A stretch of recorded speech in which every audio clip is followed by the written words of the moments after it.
Okay, can you hear me?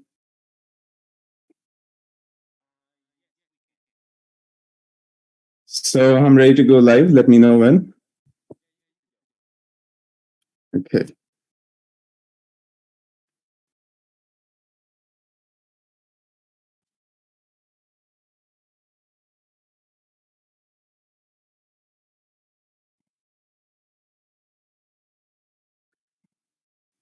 Yes. Hello, everyone. Welcome to this exciting day. It's a day of a partial solar eclipse, and we can see it here in the Netherlands. The weather is not the best, but we have intermittent clouds, and we should be able to see the eclipse every now and then.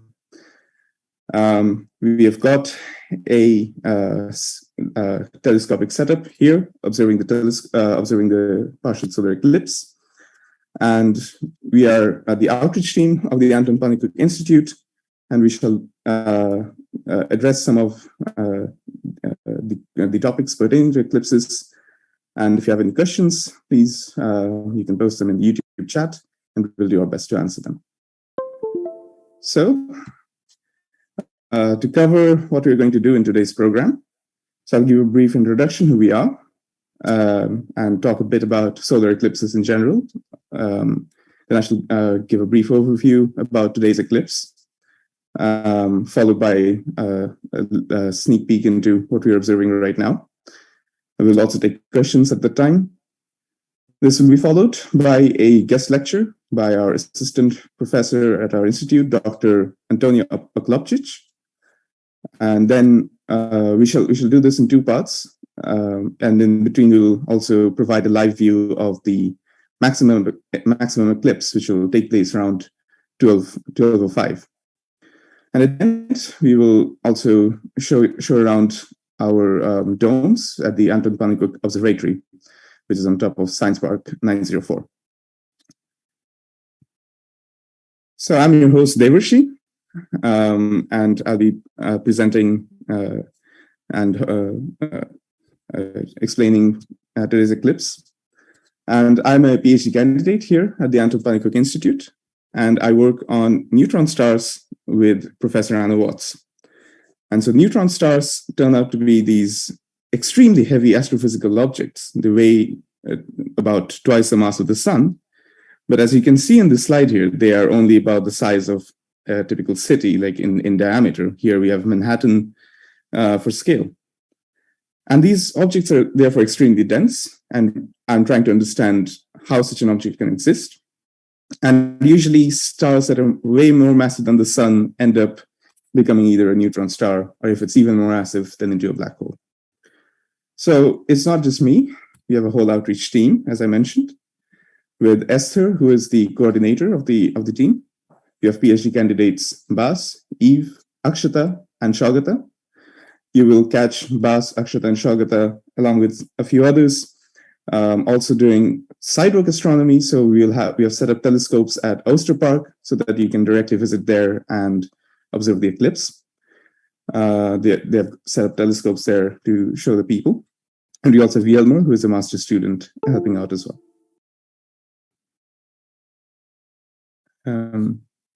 So before we begin, a word of caution: please never ever look directly at the sun without your eclipse glasses. If you do so, you will damage your eyesight. It'll burn the ultraviolet radiation from the sun can burn your retina and cause irreparable damage. So please do not use sunglasses or cinema glasses. It's only the eclipse glasses that can work. We have been handing out eclipse glasses such as these all over the city over the past few days. We'll also have some in store if you visit Ooster Park today. And if you happen to use eclipse glasses, please tag us in the social media. Here are the handles for Twitter, Facebook, and Instagram. You can tag us here and send your selfies. So let's begin with what an eclipse is. So here we see the sun, the earth, and the moon. Of course, this is not to scale. And they all happen to lie in the same plane. And the moon, which revolves around the Earth, while the Earth orbits the sun. And the moon revolves with a period of 29.5 days. And so as we can see here, there are points where it comes in front of the sun, and that's what causes an eclipse. So if we've got the moon, and it covers the sun fully, it forms what's known as a total solar eclipse. So most of the light from the sun is masked, and you can see these extended halo-like objects, which are the sun's chromosphere and corona. And so total solar eclipses provide an excellent way to study these. Unfortunately, today it's not a total solar eclipse. It's what's known as a partial solar eclipse. So it's when the moon only happens to cover a portion of the sun. And so as the moon revolves, you might wonder, why do we not see a total solar eclipse every time? Well, it turns out to be a result of the orbit of the moon being inclined by 5 degrees with respect to orbit of the Earth. Now, the 5 degrees may not sound like much, but if you take the distance into account of the sun, the Earth, and the moon, it happens to align quite well and cover up the whole sun. Here is a small explainer video. You can see the plane and of the Earth's orbit and the moon's orbit, and the points where they coincide, the two planes, are called nodes. And once the nodes line up with the direction of the sun, it casts a shadow on the Earth, and this forms a solar eclipse. And if the moon is behind the Earth, it forms a lunar eclipse. You can also end up getting situations because of this tilt where the sun is fully covered, but because the orbit is not entirely circular, it's a bit eccentric. Sometimes the moon is a bit further away, and so it does not cover the sun as well. And you see this kind of an annular structure, and therefore it's called an annular solar eclipse. Now, when do solar eclipses happen? So here in this calendar, over the last decade, over the next decade, we show the times when we expect eclipses to happen. So the ones in yellow are the solar eclipses, and the black ones are lunar eclipses. And as you can see, typically about twice a year, we have each of these events. However, we cannot always see this because the Netherlands might be experiencing night at that time, or it might be casting a shadow at a different portion of the Earth. So here I point out the next few eclipses that we can see from the Netherlands in red. And these are unfortunately all just partial solar eclipses, although they are still pretty fun. If the next total solar eclipse in the Netherlands is only going to take place in the year 2135 and can only be seen from Groningen. You will see a pretty close to totality from the other places, but if you really want to experience a full total solar eclipse, you'll have to go there if you make it to. Alternatively, we can go to Spain or Portugal around the year 2026, and then that's the only place I think you can see it in Europe for the next 50 years. So if you would like to see it, please head there. Now, before we continue, let's have a quick look at we can see from the telescope already. So let me just stop sharing. And Esther, can you start showing the eclipse from the telescope feed? Right, so we can already see part of the sun being blocked out by the eclipse here. So the scene might be a bit hazy, and that's because of the clouds that are present today. It's not a very clear sky.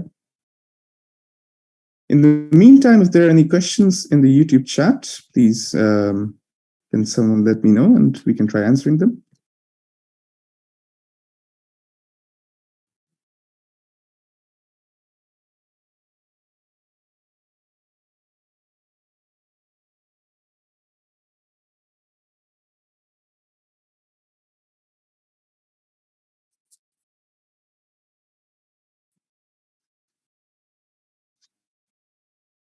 Okay.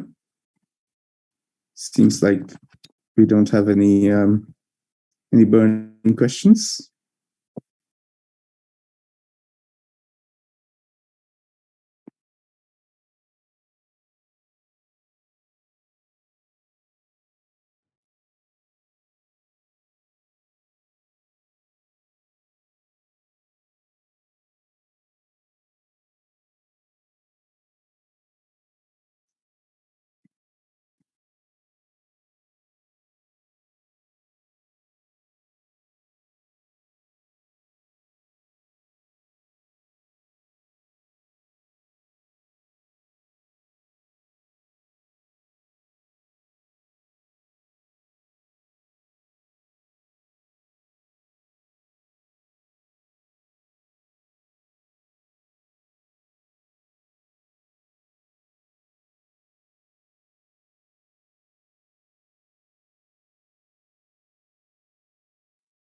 Now we can also see some of the clouds going over it, and it's getting darker. Normally, if it's a very clear day, you would be able to see features on the sun's surface as well. So it seems like we're getting entirely covered by the clouds here. So maybe we can shift back to the presentation for the time being.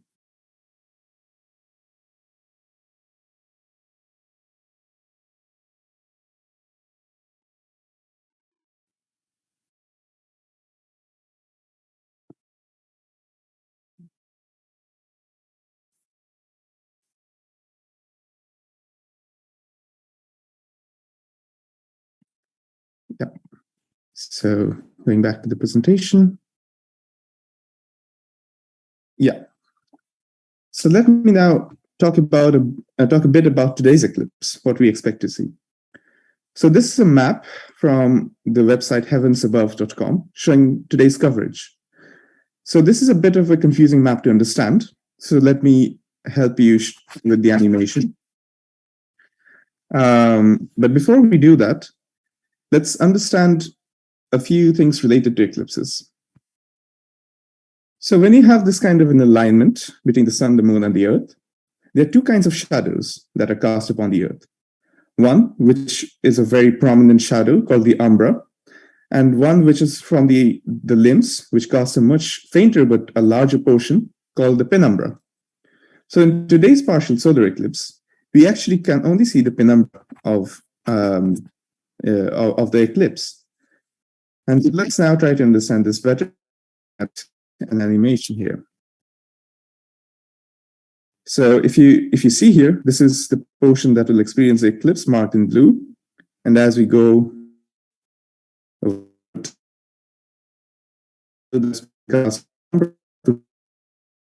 it will peak. This is in UTC. It shows around 10:05, and Amsterdam is UTC +2, so that's around 12:05 p.m.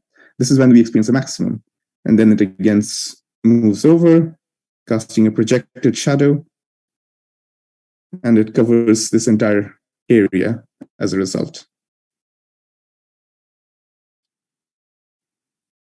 So we kind of expect to see something. Oops.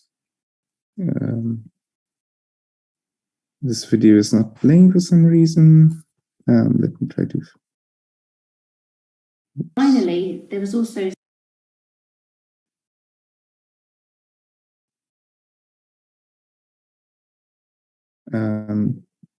Sorry about that. Let me just. Yeah.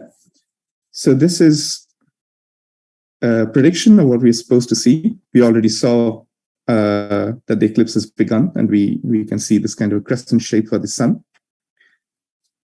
And that's the total maximum of the solar eclipse that we expect, and then it will recede. So now, let me address how we can potentially observe the eclipse. So if you've gathered an eclipse glass, you can try looking at it if the weather is clear. Again, please do not look at it with your naked eye or with any sunglasses or anything like that. Alternatively, you can project the sun and observe the eclipse. One way to do that is using a small mirror. Let's say you use a mirror, a portable mirror for makeup or something, and you cover it with a thin sheet and make just a 5 millimeter hole in the center. And you sort of aim it at the sun so that the reflection through this hole falls on a screen or a wall that's about 5 meters away. And you should be able to see the shape outlined by the eclipse. So you should see a crescent projection of the sun. You can also do this using binoculars. So if you aim the binocular and try to adjust the point of focus, which should be a couple of meters, then you should also be able to see the eclipse. Again, do not look through the binoculars when you're doing this. Alternatively, you can use a colander or any kind of a pinhole projector. So here it's showing how the sun's projection looks. You adjust the focal length of the colander, and you can also make out the eclipse using this. If you happen to use any of these methods to project the sun, I encourage you to also post them on the socials and tag us and have some fun. Alternatively, if you have a telescope, you can use a special filter like the one we are using. It's called a hydrogen alpha filter, which I shall talk more about soon. Or the next eclipse, partial eclipse in the Netherlands, which is going to take place in 2025, you can visit us then. And now, perhaps if the weather is clear, we can take a look again at the eclipse. If not, I would invite Assistant Professor Antonia Kolopcic to begin with the lecture. Can we get, do we have any information if the eclipse is still visible right now?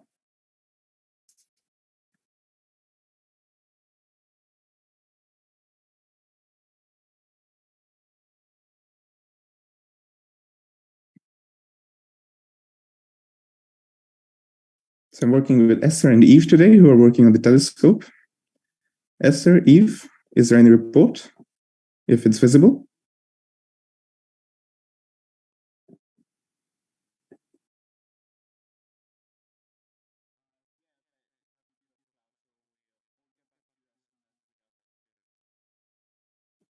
Okay, so in that case, I'll hand over the floor to you, Antonia. You may begin. I'll stop sharing my screen.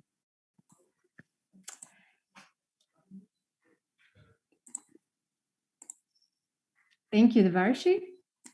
And thank you, everybody, for joining our live stream today. So my name is Antonia Kolopcic. I'm an assistant professor here at the Anton Pannekoek Institute for Astronomy at the University of Amsterdam. And today I will give a little overview of, first, a quick recap of things that Devarshi has already said about what is an eclipse, how often do they happen, and how can we observe them safely. Then I will talk about how we can use solar eclipses to do scientific research. And I will mention some historical eclipses that have been used to make really great discoveries in the field of astrophysics and physics. And in the second part of my talk, I will be talking about eclipses of other stars and how we can use them to search for distant planets, so planets outside of our solar system, so exoplanets. I will take breaks every maybe 5 to 10 minutes so that we can take questions. So if you have any questions, please feel free to write them in the chat in the YouTube. Okay. So for those of you who may have joined us just now and have missed the nice introduction that Devarshi gave, so what is a solar eclipse? Solar eclipse happens when the moon moves in between the Earth and the sun, and it blocks part of the sun from our view and casts a shadow onto the Earth. And depending on whether we see a full shadow, we can see a total eclipse, or just a partial shadow, then we see a partial eclipse, like the one that we see, that we will see today, or we are seeing today, actually. So it's actually an interesting coincidence that although Antonia, yes. May I interrupt you for a second? Of course. So I think we are still viewing the eclipse screen. Let me just switch to yours. Yes, now we can see yours. You may resume. Okay, so that's all right. So I will just For now, I was just showing the image that I believe you already showed about how the moon moves between the Earth and the sun to cast a shadow. And this is why we have different types of eclipses, depending on whether it's a partial shadow or a full shadow. And as I was saying, it's actually just a cosmic coincidence that the moon is about 400 times smaller in size than the sun, but it also happens to be about 400 times closer to us than the sun. So to us, both moon and the sun appear to be roughly the same size. And this is why it is possible to have a total eclipse. But then because both the Earth's orbit around the sun is not perfectly circular, it's elliptical, that means that our distance to the sun changes a little bit over the course of the year. And also the moon's orbit around the Earth is also an ellipse. So the distance between Earth and the moon also changes over the course of a month. And depending on these distances, the moon can appear bigger or smaller relative to the sun. And this is why in cases when it's smaller, we have an annular eclipse. And when the moon appears bigger, it can completely cover the sun's disk, and we have a total eclipse, which is a truly spectacular event, but unfortunately, it's quite rare. So how often eclipses happen? Eclipses happen between 2 to 5 times a year, but they're only visible from certain locations on Earth. And here I listed the next 5 solar eclipses that will be visible from Amsterdam. And these are all going to be partial solar eclipses. So the last one was in June last year, 2021. And next one actually won't happen until 2025. But then starting from 2027, we will have basically one eclipse every year until 2030. So there will be plenty of opportunity to see solar eclipses, even if you missed the one today because of weather that's kind of patchy with clouds. But hopefully we'll be lucky. So why are they rare? Why do eclipses not happen every month, basically? So as Devarshi already nicely explained, it is because the orbit of the moon, the plane in which it lies, is tilted or inclined relative to the plane of the orbit of the Earth around the sun. And because of this 5-degree inclination, sometimes the moon, instead of passing right in front between us and the sun, it happens to be either too low or too high and just doesn't block the sun from our point of view. So the inclination and the orientation needs to be just right for all 3 objects to align in a straight line and for an eclipse to happen. And so this only happens a few times a year instead of once every month. And also, it is very, very important to never look directly into the sun. And this is not just true for during an eclipse. This applies anytime. Please do not look directly at the sun because you can cause permanent damage to your eyes. So not even sunglasses, if they have UV protection, that's not enough protection. And it's especially very, very dangerous to look directly at the sun through binoculars or telescopes. So even just for a few seconds can cause serious damage to your eyes. So instead, we can observe eclipses through projections. So Devarshi already said how you can create a hole in a cardboard, for example, or project the view from binocular onto a screen and observe eclipse in that way. Or you can use holes already made in a colander, for example, to cast this kind of shape onto a projected screen or just a piece of paper. If you want to go slightly above that, you can use special filters, and these are filters that are attached to these eclipse glasses that our institute has been handing out over the last few days. But also, our team members, as Devarshi said, are in park today in Oosterpark, and they have telescope equipped with this special filter that allows us to view the eclipse through a telescope. So this is safe using this kind of filter, but only this kind of filter. So yeah, but please do not look directly, just with your eyes.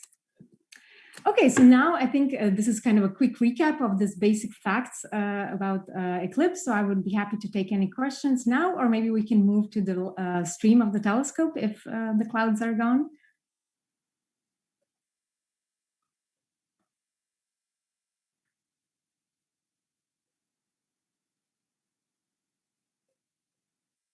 And you can start sharing before we go. So I think while we deal with questions, we can also perhaps put up the view of the eclipse through a telescope. I think it might be visible right now in the update, Esther.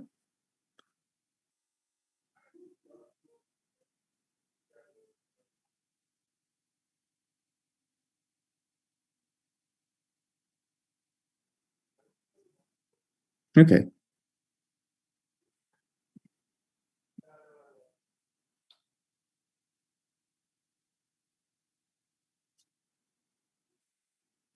So we saw some questions in the chat already. We have been answering them, but just to also clarify for the others, in case I missed it. Regarding how big the holes have to be for the projection, typically you would want a tiny hole. So this is like to recreate a pinhole camera. So about 5 millimeters in size. So depending on the size of the hole, you would have to put the screen further or closer. I got a question asking if we can use, if we can take a selfie with the eclipse. So I think it's normally okay to do so, especially on a cloudy day like this. But if it's very, like typically for a total solar eclipse, you wouldn't want to point it straight at it because it might damage the sensor slightly. It wouldn't be irreparable permanent damage, but it could still affect the quality a bit. And if I got another question asking whether we expect a total solar eclipse anywhere today. The answer is no. As I had shown just a while ago, it's a partial solar eclipse, the penumbra of the eclipse that's visible everywhere in the northern hemisphere. Not everywhere, but like in the northern hemisphere today. And that's the only thing that's visible.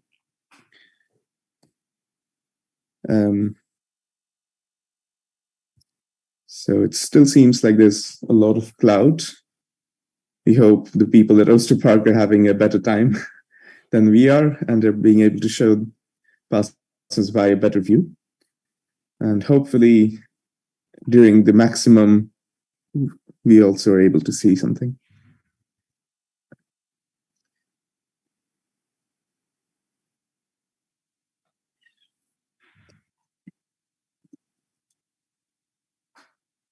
I was also wondering, Antonia, perhaps you can explain a bit on this. Do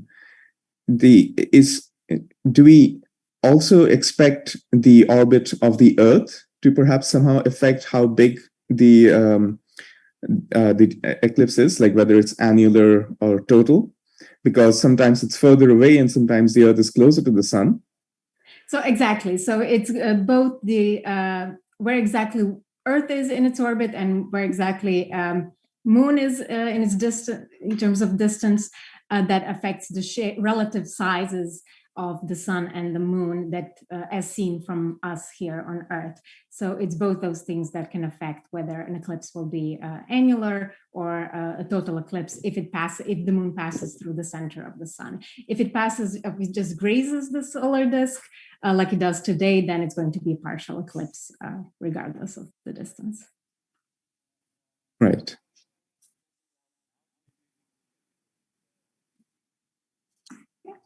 Yes, so we can see quite a nice crescent and some wiggles perhaps as well on the solar surface.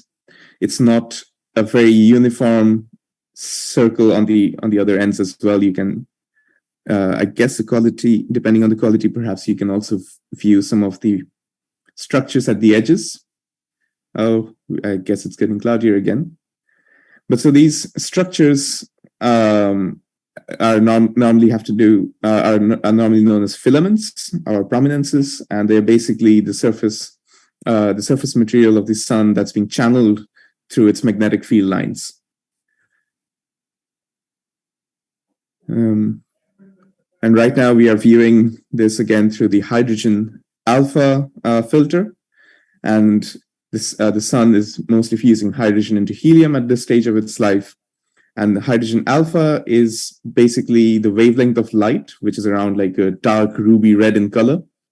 And it's the light that's emitted when the electrons in the hydrogen atom, they're excited to higher energy levels, and they cascade down to the ground state. And when they do so, they release photons, which are of a particular wavelength. And this is the hydrogen alpha line that we perceive. And normally, if we observe using hydrogen alpha filters, we can make out a lot of the features of the sun. So sunspots, solar flares, prominences, all having to do with the movement of the plasma that's on the sun's surface as they're channeled by the magnetic field of the sun. So now it seems to be entirely cloudy again.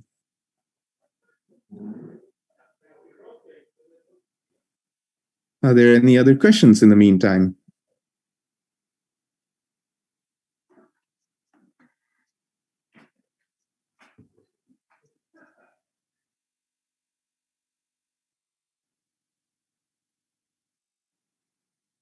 Okay.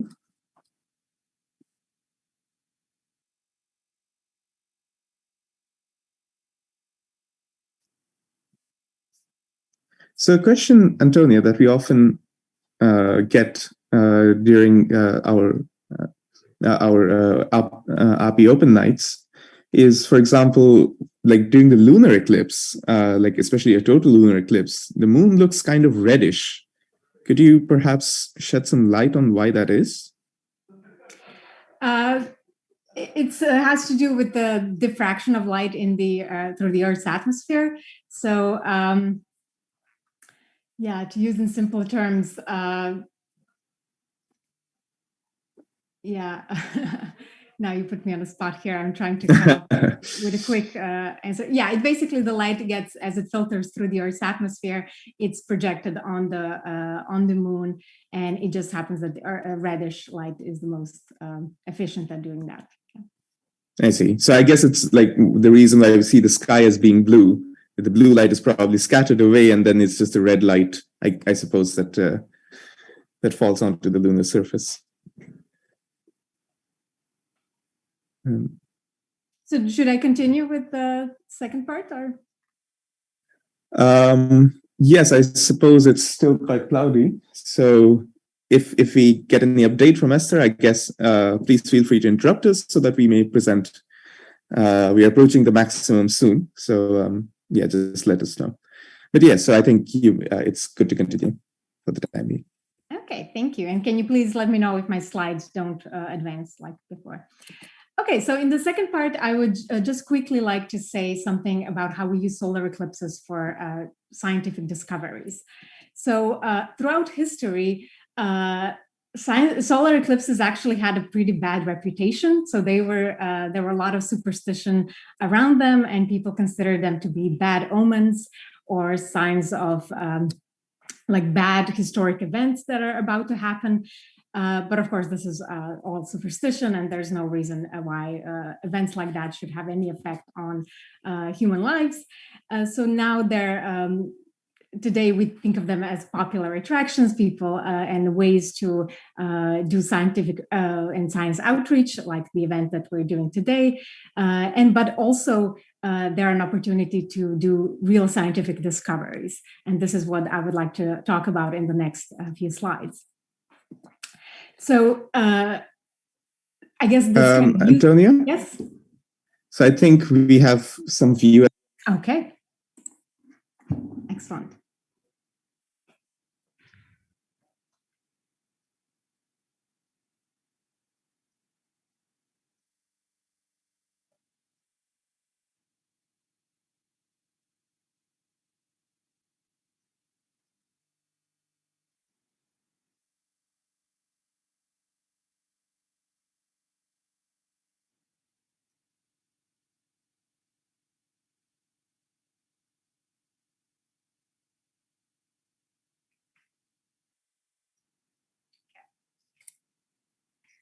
I will just go on, and then feel free to interrupt me again if we have a lot more luck with the clouds.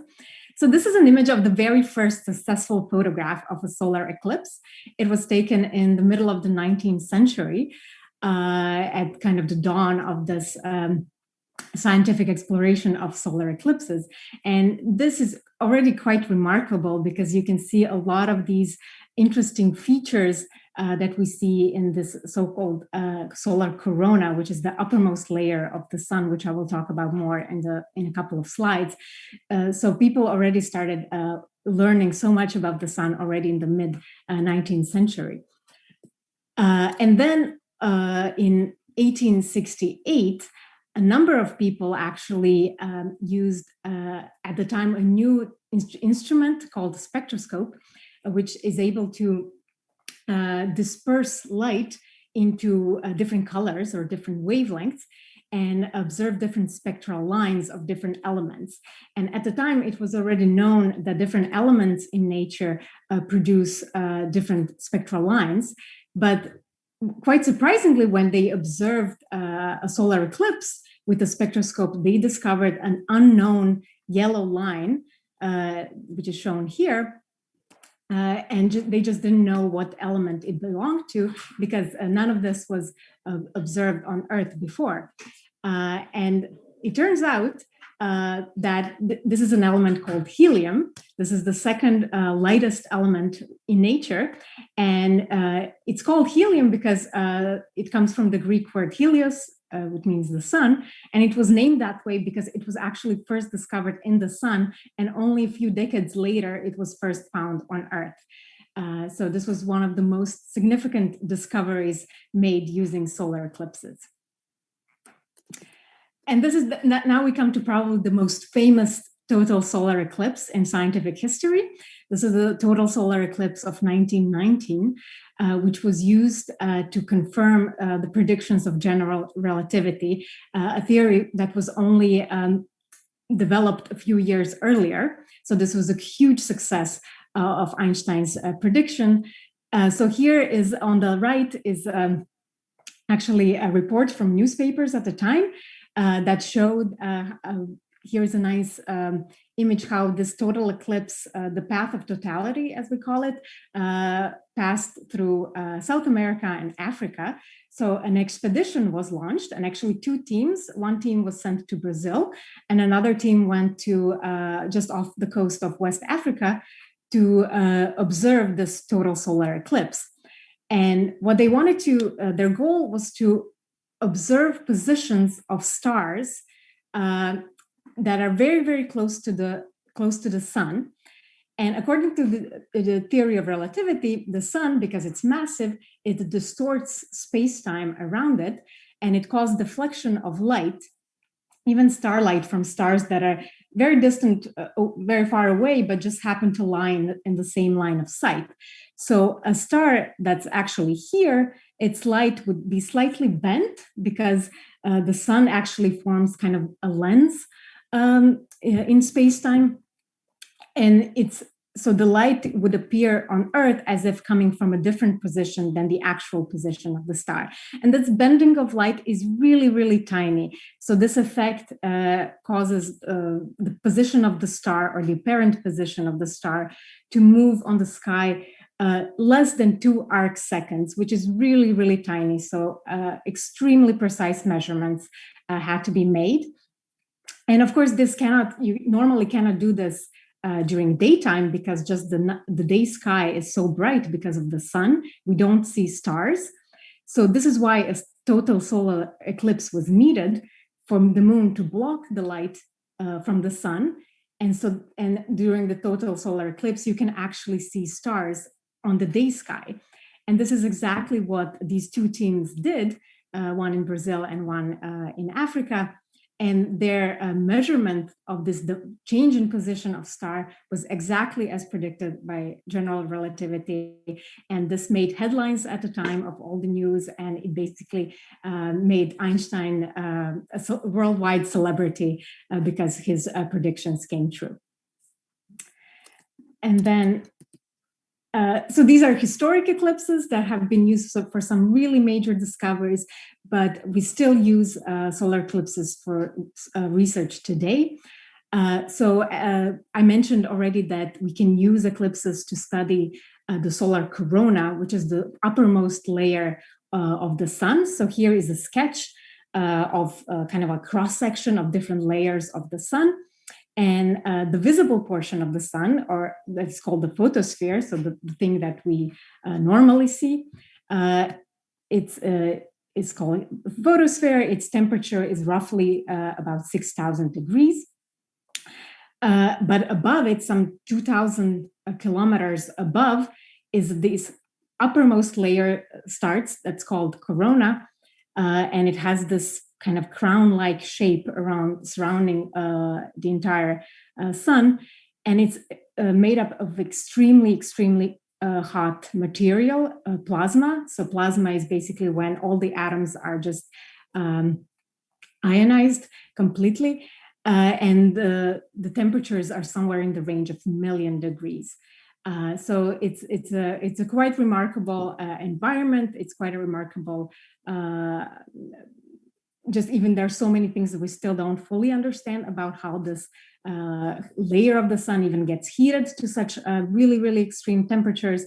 And solar physicists would really like to be able to observe it better and to study it in closer detail. And solar eclipses give them really unique opportunities to do that, because normally the sun, the photosphere, is just too bright for us to see the corona. So we cannot directly see the corona unless the photosphere, this lower layer, is blocked by the moon. And so during solar eclipses, and this is a real photograph during the solar eclipse of 2017, a total eclipse, you can see these structures in the corona. So these are regions where the fast energetic particles that we call the solar wind are being launched. And these prominences, so these kind of ejections of solar materials, happen under the influence of the strong magnetic fields on the surface of the sun. So this is also really important research for just even our everyday lives, because these strong, basically explosions of solar materials, material which we call coronal mass ejections, they can travel sometimes all the way to Earth and cause maybe even disruptions to our communication satellites. They can affect astronauts up on the space station. So it's really important that we monitor the sun all the time and what we call space weather, because similarly as our weather here on Earth changes, so does the sun, and the space weather changes. And understanding this layer, this corona, this layer of the sun, really helps us predict these kind of events and possibly even mitigate any possible damage to our communication networks that could arise from these solar storms and solar flares. Okay, so this is kind of the end of this quick second part about scientific research on solar eclipses. So I would be happy to take any questions on that, or we're also reaching the maximums here. So maybe we also want to move to the stream. Right, that was really interesting, Antonia, especially to learn about how it played such important historic roles. Unfortunately, right now we are approaching maximum indeed, but it's starting to rain a bit, which is not very much a surprise, I suppose. And so, as of the moment, we are halting our eclipse. Perhaps we can start streaming eclipse from somewhere else for the time being, just so that we can narrate a bit on what we would see in our own telescopes otherwise. Is that possible, Esther, Eve?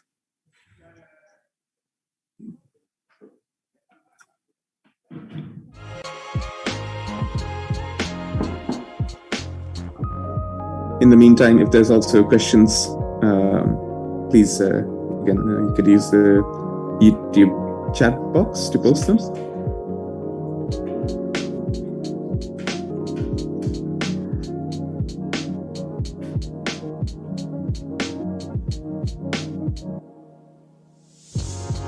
So I was curious about one thing from your talk, Antonia. So, you mentioned how the corona is so much hotter. And so I suppose there is not really a concrete reason why that is. Wow. Are there any theories? It's still a very much active, very active area of research. Covering the sun. It's believed that it has something to do with those strong magnetic fields that you also mentioned earlier today, that somehow these reconnections of magnetic field lines deposit huge amounts of energy, but still it is not entirely clear how that happens. So this is a very, very active area of research in solar physics right now. I see. That's quite interesting. And so the light that we typically see that comes from the photosphere, is that right? That's right. Yes.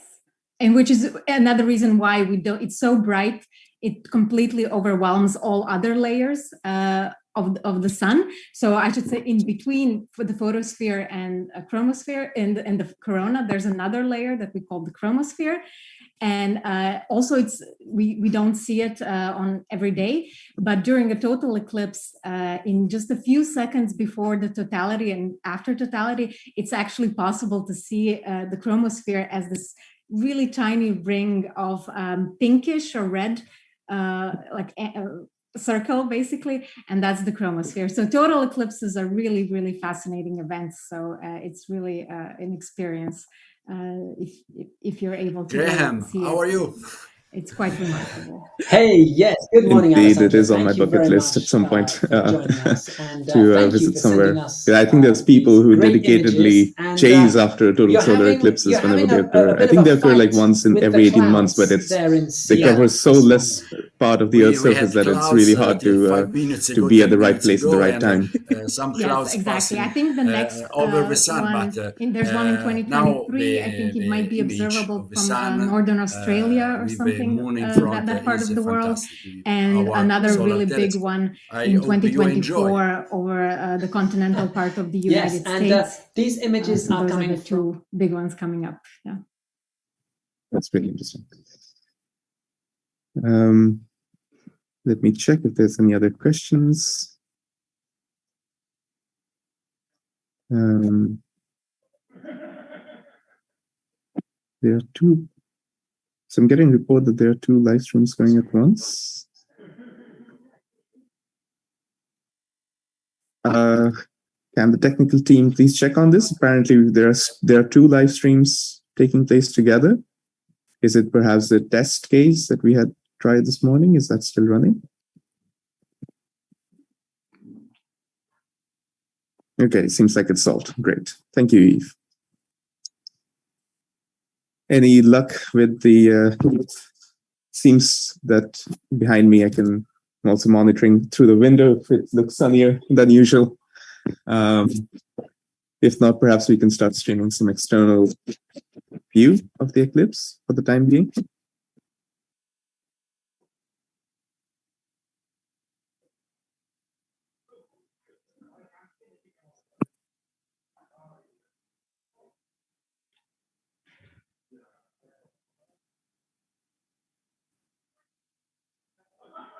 Okay.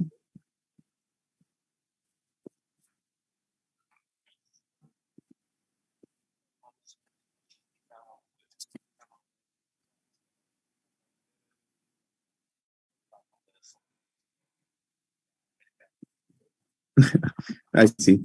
That's understandable. So in the meantime, I propose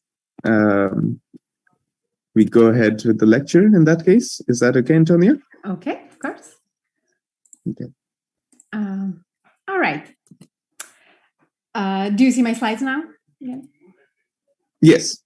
Okay, excellent. So I will be talking now how we can use the same principle of an eclipse just around other stars to explore distant planets or distant worlds.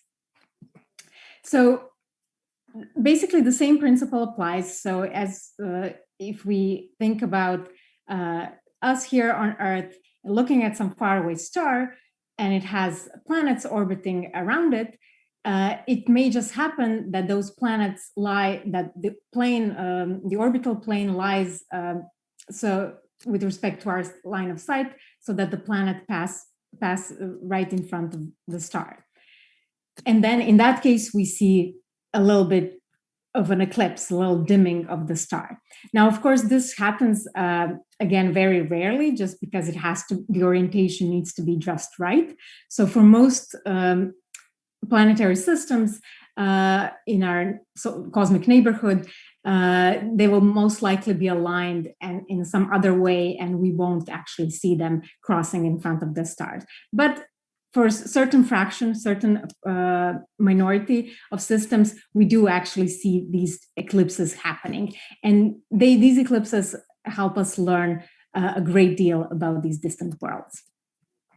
So, and here I will switch in terminology. So just because in our field, even though these are eclipses, we call them transits, because when an object is much smaller, one object is much smaller than the other, we just use the word transit, but in fact, it's basically the same thing as an eclipse. So from now on, I'll be talking about transits of exoplanets in front of their stars. So how do we even search for transits? So basically, if you observe a distant star and for a long time, and you can measure its brightness over some period, sometimes we see that its brightness, or how its flux decreases or goes down. And that's because a portion of that star is blocked by a planet crossing in front of it. So exactly the same as what we're seeing today with the moon and the sun, only very, very much farther away. And so if we see these periodic dimmings or decreases in the brightness of the star, this can tell us that there's a planet around that star that's periodically crossing in front of it. And this is how we actually detect planets. So there have been a number of satellites, space telescopes that have been dedicated to searching for exoplanets using precisely this technique of observing eclipses or transits. So probably the most famous one is the Kepler satellite. Kepler was launched by NASA in 2009, and its mission was basically to just stare at one portion of the sky in the constellation of Cygnus and observe or monitor some 100,000 stars continuously for years and years in order to record these periodic dimmings or periodic eclipses. And then after 5 years, the spacecraft had a little accident. One of the kind of reaction wheels or gyroscopes on the spacecraft malfunctioned, and it was no longer capable of maintaining such same position, basically. So then the mission was changed, and then it started observing different parts of the sky for about a month at a time. And that kind of changed its mission, but also allowed it to observe many other planets. So this was an incredibly successful mission, and it resulted in the discovery of actually the majority of exoplanets we know today. Another mission, which we can think of Kepler's successor, is TESS, the Transiting Exoplanet Space Satellite.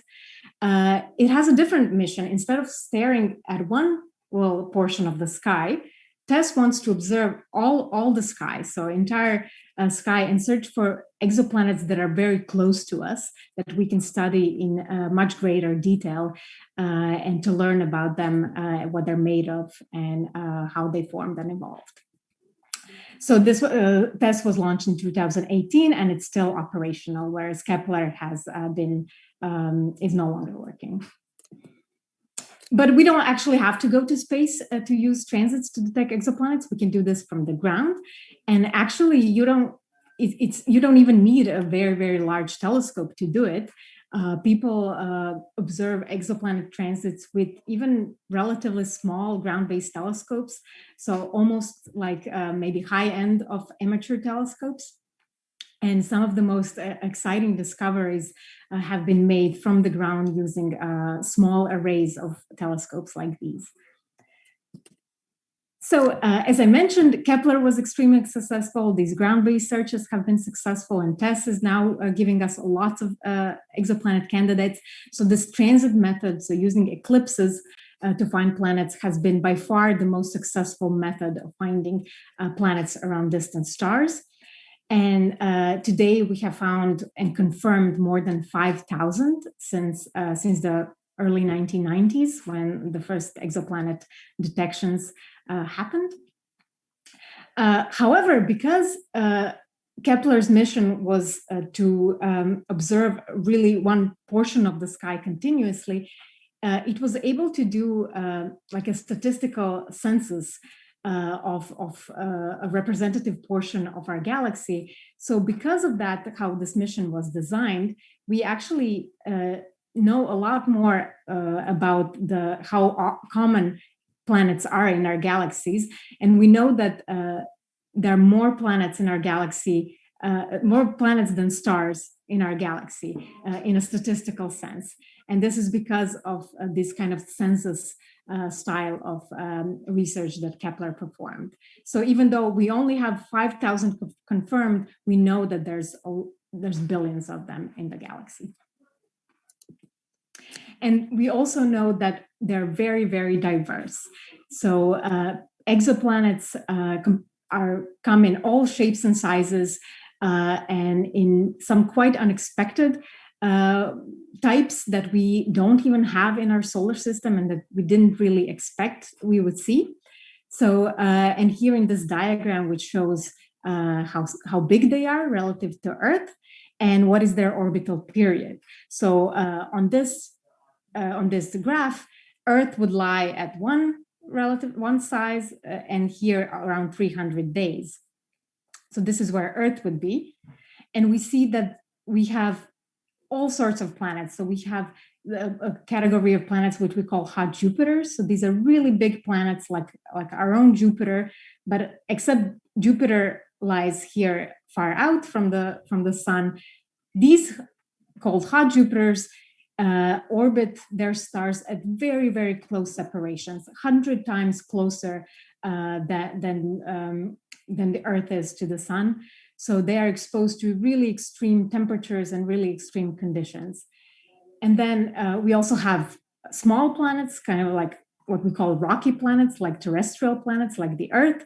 And some of them are also extremely close to their stars, so much so that their rock melts, and we call them lava planets, because presumably instead of having a solid rock, it's all just in a form of molten lava. And then also probably a biggest surprise in so far that was delivered to us by Kepler is it turns out that the most common type of exoplanets that we find have sizes between the Earth and Neptune. And we call these either super Earths or mini Neptunes. And we don't have such a planet in our solar system. So in our solar system, Earth, and there's Venus, Mars, and Mercury, terrestrial planets, which are smaller than Earth. And then we have giant planets, Neptune, Uranus, Jupiter, and Saturn, which are much bigger. And there's really nothing in between Earth and Neptune. But it turns out that around other stars, there's a huge amount of these planets in between. And we just haven't expected them. We haven't expected to find them. So this is one of the big surprises of this whole area of research.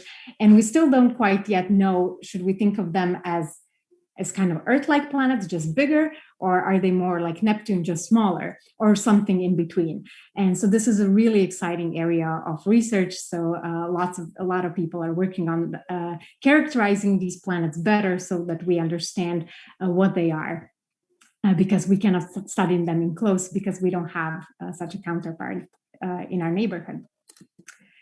So that's kind of brings me to the end of this short part, which is kind of how we are using transits of planets, so these eclipses, to really understand our cosmic origins. So to answer questions such as how common is Earth, how common are Earth-like planets, what other types of planets do we have around, and how do these planets form and evolve around different stars.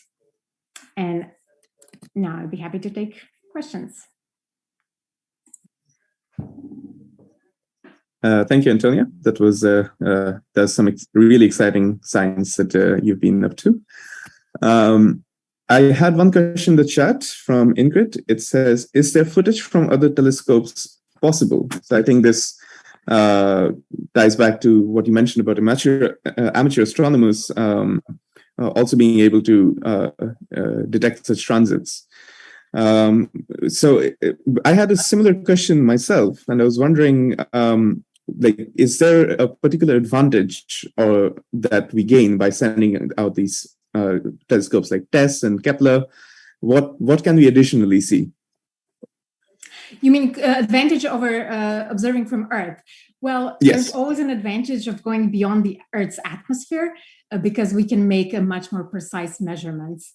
So the Earth's atmosphere, unfortunately, is quite unstable. So it affects our observations like we see today with these clouds. You never know what's going to affect your measurements. So the big advantage of going to space and having satellites and space telescopes is that you don't have to worry about being clouded out. And also any changes in the atmosphere due to turbulence or wind, they don't affect your observations. So you can do much more precise or much more sensitive observations from space than from Earth. I see. I have another question again from Ingrid. Is there any footage that we can show from any of the other telescopes right now? I don't think we have anything unless you have any backup slides to showcase anything, Antonia. But maybe, she might be referring to the eclipse, footage of the eclipse. Oh, okay. I haven't heard any word from Eve. It looks very cloudy still behind me. I'm not sure if there's any external stream footage right now. But yeah, in case you're referring to the footage of the transits, then I don't suppose we have any off the top immediately. But I'm pretty sure if you look up online, there'll be some open source stuff. So I also got word from Eve that no, the other streams are also suffering like we are with bad weather, unfortunately.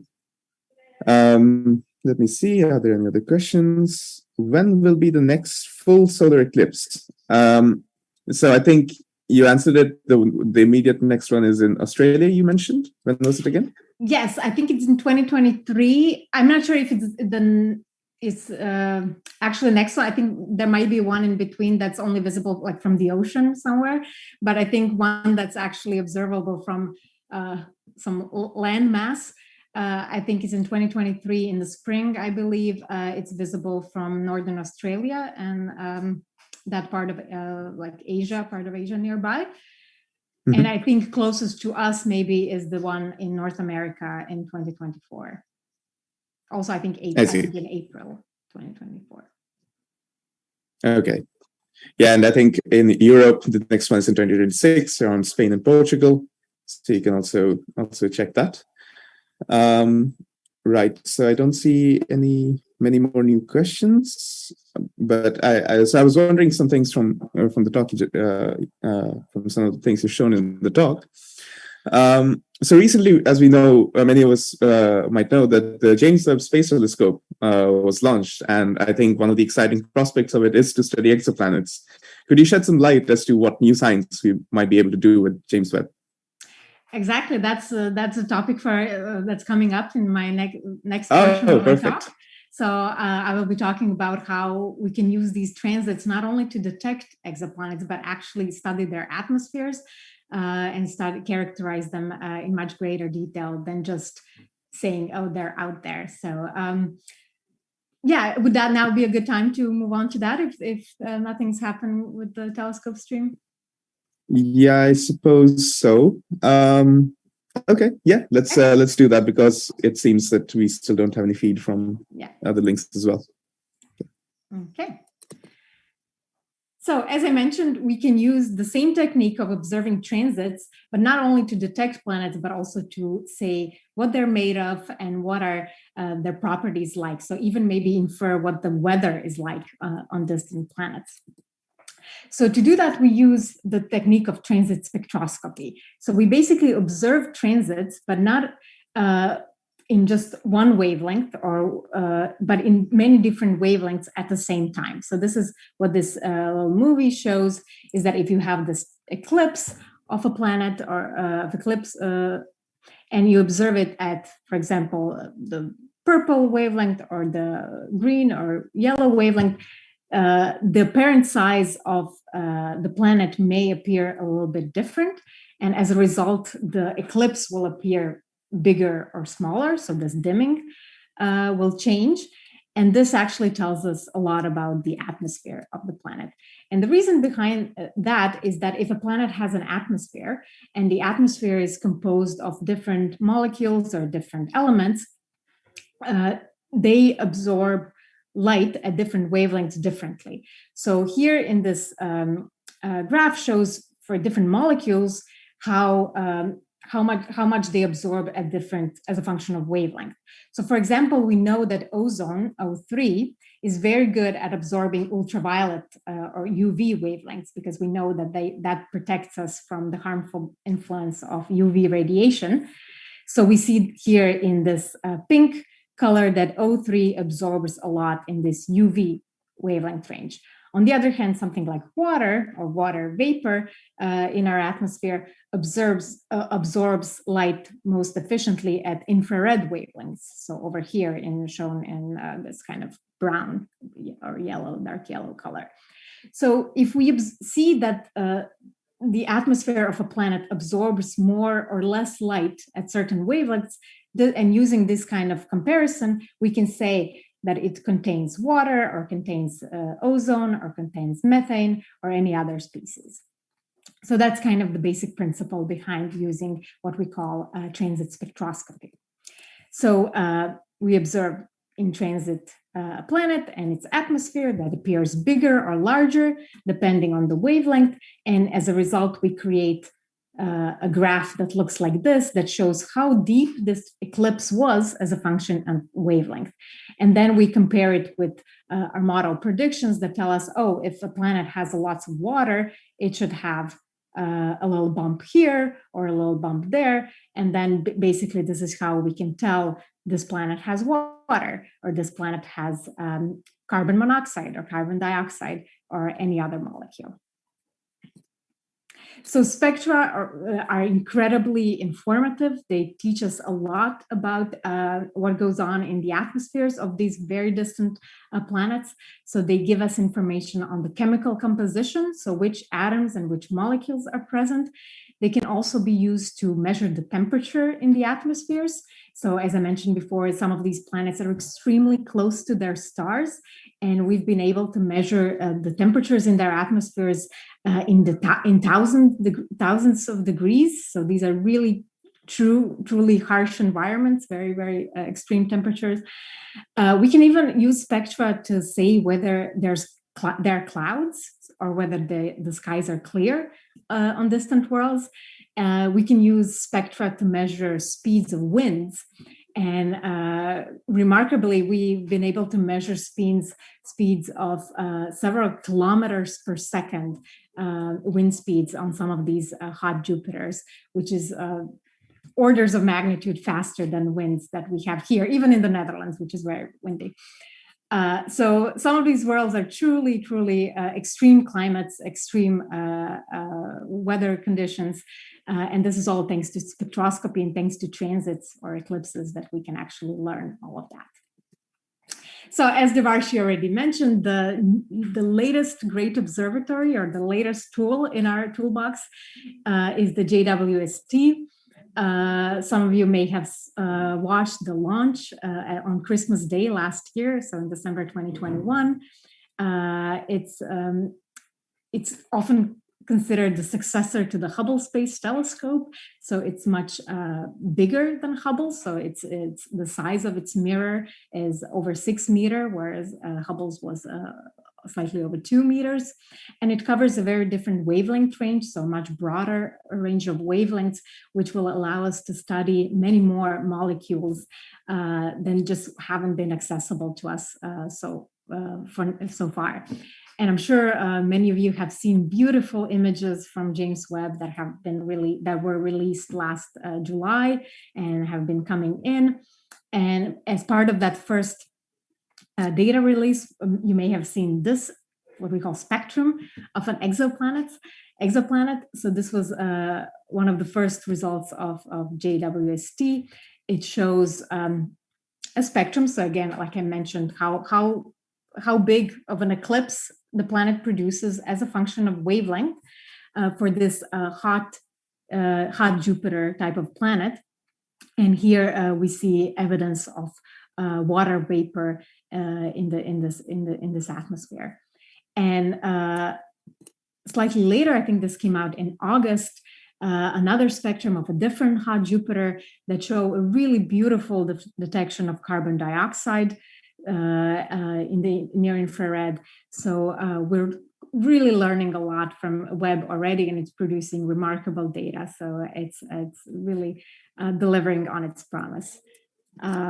But we, again, as for just searching transits, we don't necessarily always have to go to space. We can observe exoplanet atmospheres even from the ground using large ground-based telescopes, such as the Very Large Telescope in Chile, or for example, the Keck telescopes in Hawaii, and many, many others. And we're all very excited about also what's coming next in terms of ground-based observatories. So the Dutch astronomical community is very much involved in this project called the Extremely Large Telescope, which is currently being built in Chile. It's the largest telescope that's ever been built. It's the size of its mirror is going to be the diameter about 40 meters. Just for reference, the Keck telescopes and the VLT have sizes between 8 and 10 meters. So this is quite a big leap forward. And it's expected to start operations in 2028.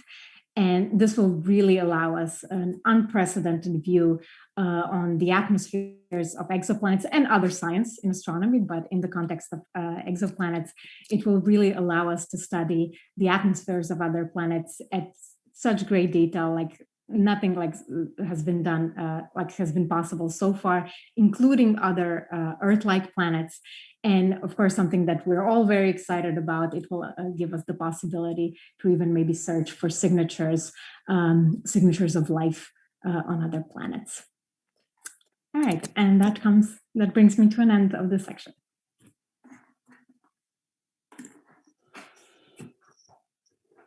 Great. So looking at the chat, I don't see any new questions for this section as such, but it's quite curious to see the science cases James Webb Space Telescope is opening up for us. It's also very funny to see how innovative astronomers are when it comes to telescopes, but not as innovative when it comes to naming the telescopes. You have the Very Large Telescope and the Extremely Large Telescope. Yes, we're going to run out of adjectives soon. Yes, it seems like it. So we should utilize them as much as we can. I was wondering, can we image exoplanets using James Webb or any of these, or is it too distant? Exactly, we can actually. I'm so glad you brought that up, because it actually is quite related to the topic of today. So to directly image exoplanets, we use a technique or an instrument called the coronagraph. And the name coronagraph actually comes from early instruments that were used to observe the solar corona, which in a sense mimicked the total eclipse of the sun. So basically the coronagraph is just an instrument that tries to block the central part of the stars or the central part of the sun, similar in a way that moon does during a total eclipse, in order to just dim all that brightness from the solar photosphere that allows us to view the corona. And if we apply the same principle to other stars, then we use coronagraphs to block the bright light from the host star, and that allows us to see the very faint planets around them and directly image them. So yes, it's another great analogy of eclipses and exoplanet science. Wow, that's really cool. I'm sure that they must also provide additional evidence to like biosignatures and things like that. Not for now, because for now we haven't. I should say that we have not found any signatures of life elsewhere in the universe, but we are we can use this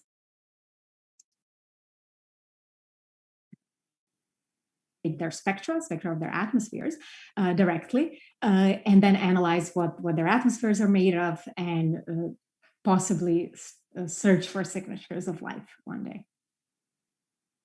Right.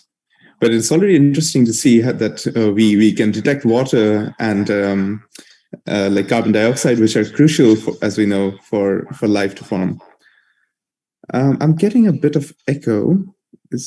I'm not sure where that's coming from. But anyway, so another thing that I was wondering, so with James Webb Space Telescope, one of the ideas is to overcome the atmospheric turbulence, as you mentioned, and get a clear view of these transits. Isn't that something then that will affect the extremely large telescopes in VLT and Keck? And is there a way we sort of circumvent and sort of cancel out this kind of a turbulences? Could you shed some light of course, on that? it is a problem. It is a huge problem for ground-based telescopes. There is a way to basically adjust the mirror. So I kept talking about the size of the mirror. And so mirrors are, of course, crucial for telescopes. Mirrors are what collects light, collects photons from these different objects.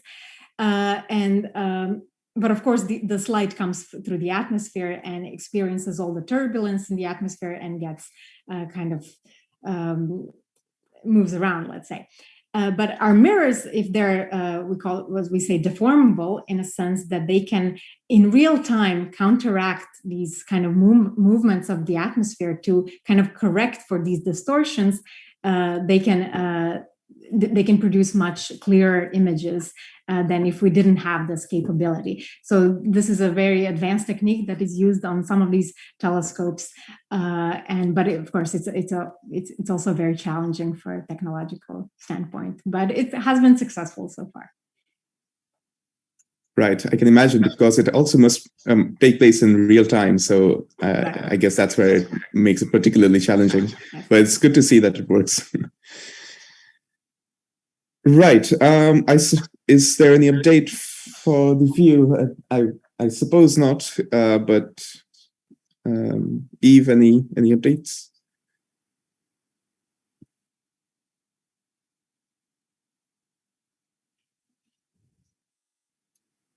Okay, so we still have the view. Right, so we have gone past the maximum of the eclipse at this point. Sadly, we could not show it to you. If you have more questions, then you can again place them in the chat box, and we'll try our best to answer. And I think, Antonia, if you have anything left to say, now's the time. Yeah, thank you so much.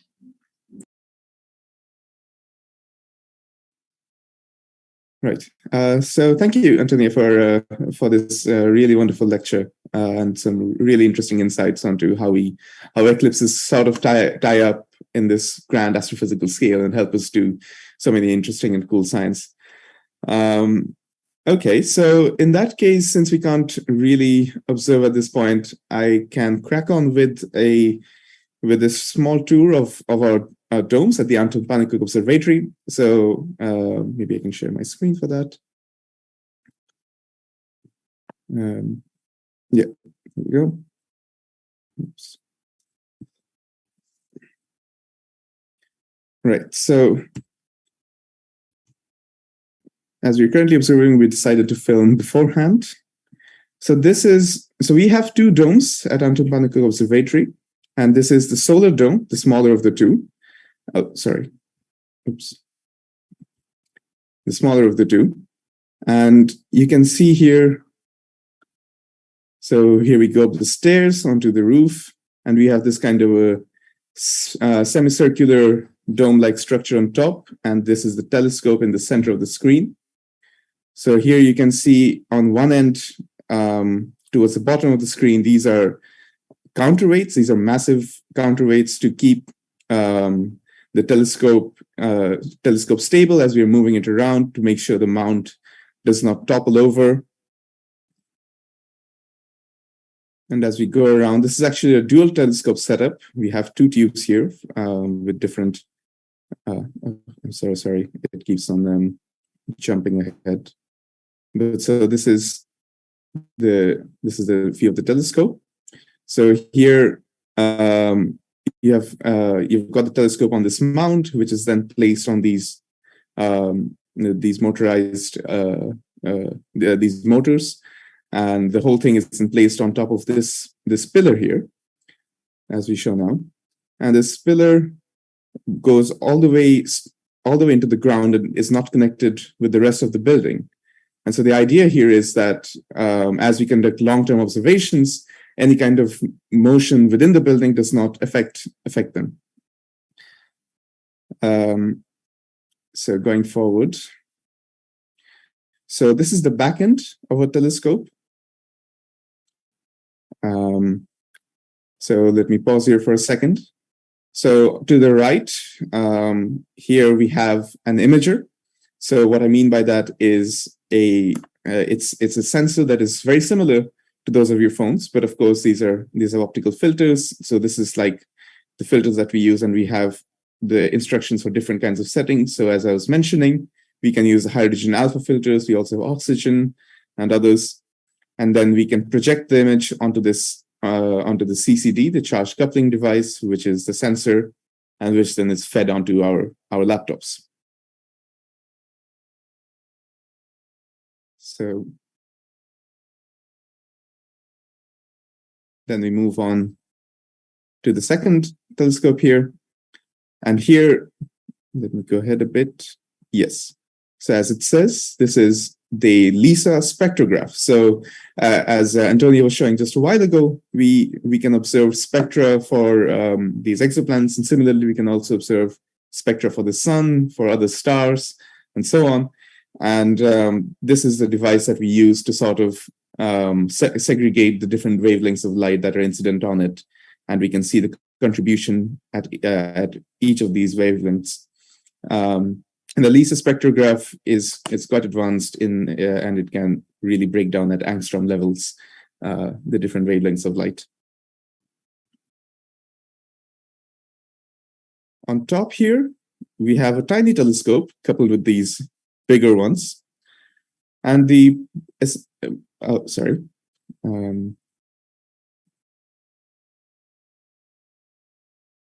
a tiny telescope here along with the bigger ones. And this is essentially just a viewfinder. So we have an eyepiece attached to it, actually, so that we can point our telescope properly, make sure we're perfectly lined, and then we can begin our observations.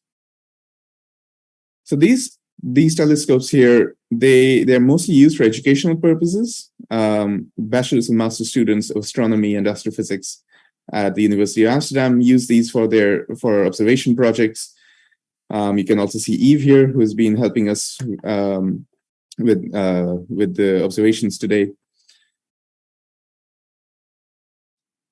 And this is a demonstration of how we use computationally controlled motors to rotate the telescope. And the reason we don't do it manually is so that we can have more precise movement and also have tracking ability. So as the Earth rotates, the stars or planets and other things that we observe will constantly go out of view. So we need to constantly adjust the telescope, slowly rotate it so that it's always in focus, always in the center of where we want. And that's why we need the counterweights to make sure that this rotation happens exactly as we would like it to be.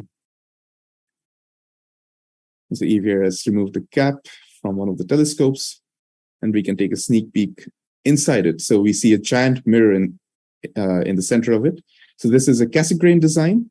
So light goes into the telescope, bounces at the mirror that's visible right now. The centerpiece also consists of another mirror. It then bounces off of this and then hits the detector at the center, which is then channeled onto the imagers or the spectra or the eyepiece.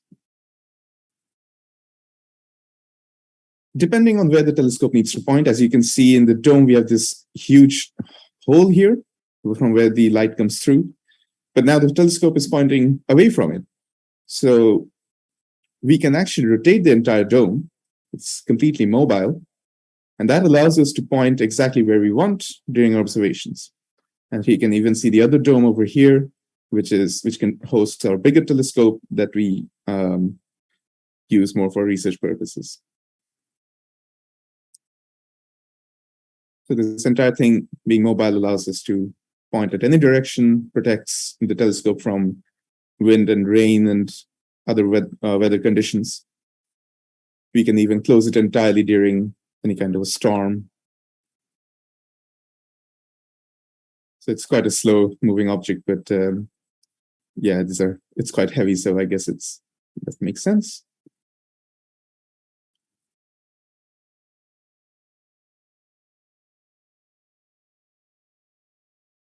And then we have some pictures here, which were taken using this telescope. So these are nebulas that we can see, different kinds of nebulas, which are basically places of formation of stars, or sometimes after stars have exploded into supernova, you're left with nebula. This picture is of a moon, of some galaxies we've taken using these telescopes. So you can perform some really good astrophotography with these as well, as you can imagine. And then we have our bigger telescopes here in the other dome that we got a preview of in the previous footage. Again, we have our semicircular dome structure, and this is a singular telescope which is larger than the other. And this is an open design, and the reason is to make it more lightweight because it's more massive, and to allow for quicker cooling of the mirrors and the air inside, like between the mirrors. Because if the mirrors, the air between the mirrors, they become too hot, then they would also affect our views. Again, you have the counterweights on one of the sides, and the whole equipment, including all of these, all of the spectrograph, the imagers, and all these complicated wireworks going on. All of it is placed on this mount, which is again connected to a pillar that goes all the way to the ground without touching any of the other parts of the building. So here, there's this, unlike the previous one where we had dedicated spectrograph or images for each of the two telescopes, here we have a beam splitter. And so the light that shines through the telescope, this is again a Cassegrain setup where we have two mirrors, and then it falls into the detector, and this splitter sort of tells where the light is to go. It can either point it, so I think this is the eyepiece here on the right, the imager at the bottom with the filter wheel over here. And there's also a spectrograph to the left. And depending on our need, we can channel the light in each of these segments. So on this side, we have the spectrograph over here.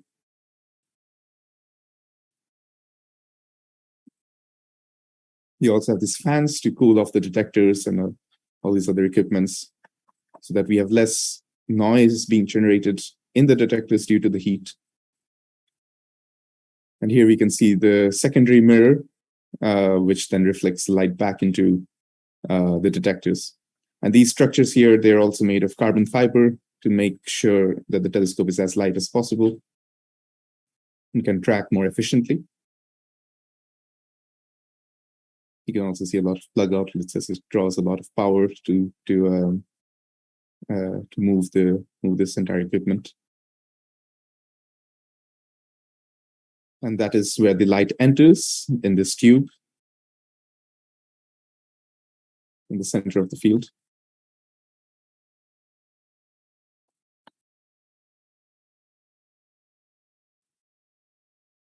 And so we use these more for research projects and stuff like that. For most of the science that takes place at the API, however, we use in collaboration with like ESO, which is the European Southern Observatory, or any of the other observatories at La Palma, so which are funded by multiple governments and therefore much bigger and can lead to much more precise data that we really want.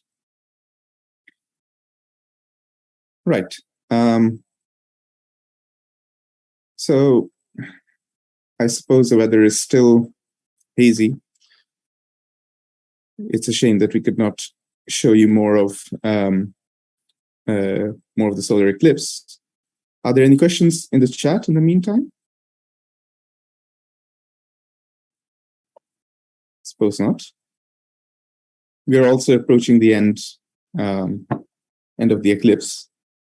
I think it's probably the last bit of it, as we were seeing a while back in this slide here. This was the forecast of what, if we had clear weather, what we would see. So it ends around. Oops, sorry. So it ends around 1 o'clock. In the meantime, we can proceed with some other things in the hopes that we might get some view at towards the very end. So I briefly wanted to mention about the ecliptic plane. So this is basically the plane of the solar system. So we see that the moon, even though it's offset from the Earth's orbit by 5 degrees, it's still fairly in the same plane, and that's what allows eclipses to take place. And similarly, we have all the other planets in this plane as well. It's not like they're scattered all over across the solar system. It forms like a disk-like structure, and it might be a natural question, therefore, that how do we end up in this situation? And this is the trend, or is this an exception? So it's hard to study the history of our solar system often, because we are in the present and we have no information about the past. If we just look outside, we see the things as they look today.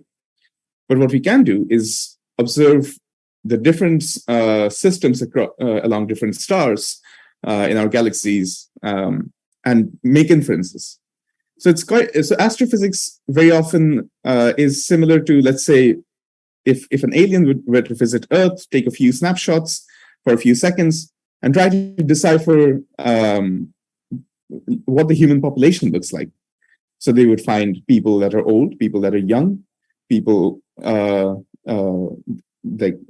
you will have those who are yet to be born, and so on. So similarly, we can observe all these different stars and planets, which are in different parts of their lifetimes, and we can draw inferences as to how these systems behave. So what we normally observe is that during the formation of the system, we have the protoplanetary disk, which happens when the star is being formed, and in this disk we also have planet formation. So on the left is an artist's illustration, but on the right we have an actual image of a protoplanetary disk with a star in the center. And so the gaps between in the disk are basically where planets have been forming and have been gravitationally attracting all the dust and accumulating into a body, into a celestial body. So this kind of covers our discussion today. It appears that the clouds are quite persistent and are unwilling to go away. So I propose that we end the stream soon. If there are any other burning questions in the chat, please let us know now.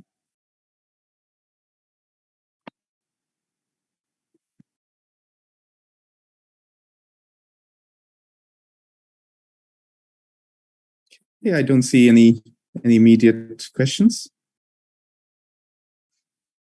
So let me just stop sharing. Oops.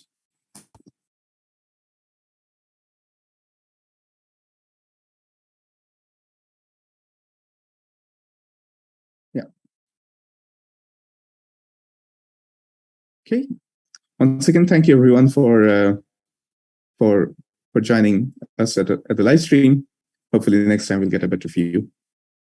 Thank you everyone. Have a good day. Bye-bye.